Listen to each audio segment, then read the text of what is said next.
Salut tout le monde, j'espère que vous allez bien. On se retrouve aujourd'hui pour la suite des huitièmes de finale de la Coupe du Monde avec un Maroc-Espagne et un Portugal-Suisse. Dès ce soir, on connaîtra tous les quarts de finale de cette Coupe du Monde.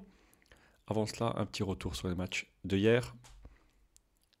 Et on va commencer par ce Japon-Croatie. Assez équilibré. L'homme du match, c'est Endo côté japonais. Et en face, c'est Livakovic, le gardien de but, qui a sauvé des tirs au but. Le match, un but partout. Ceux qui n'ont pas vu, Maeda a ouvert le score juste avant la mi-temps. Et juste après la mi-temps, Peredzic à la 55e a égalisé. Un partout. Les tirs au but, 3 loupés. Enfin, trois arrêts au niveau gardien croate et un poteau pour Livaja.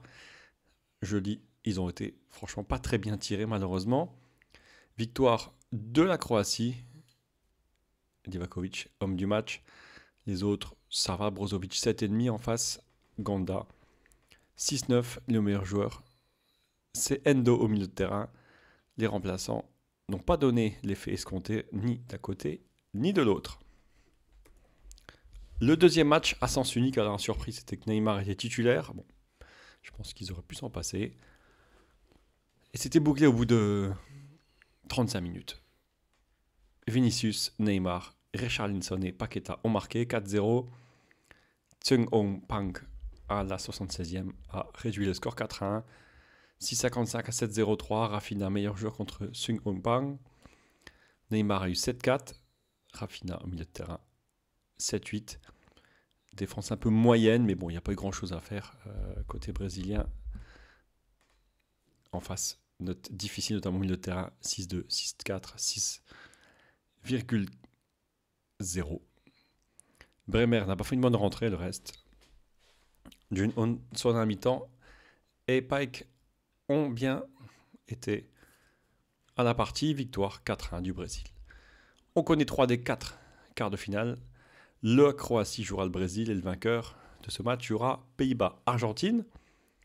Ça va être assez intéressant, car sauf si bien sûr ce soir le Maroc s'impose, il n'y aura que des Sud-Américains ou des Européens.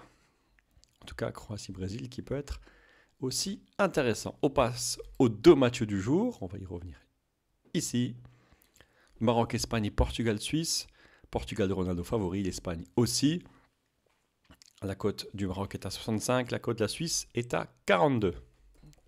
Concernant FM, personne n'a trouvé le match nul. Le Japon-Croatie. Le Brésil s'est imposé non pas 4-3 mais 4-1.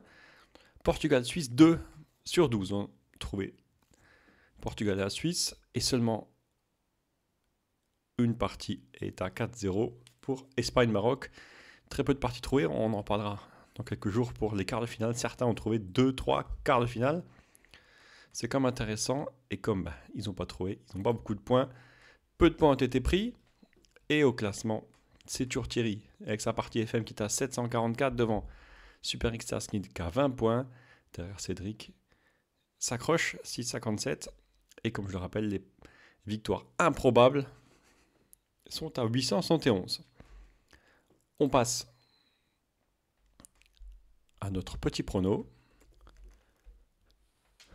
Oucham a pris comme d'habitude le devant avec plus de 120 points d'avance sur Team. Attention, Lisha Max revient fort. Il est passé 3e. Arthur, Xavier, Jérémy, Axel, etc. Les 9 premiers sont à plus de 700 points.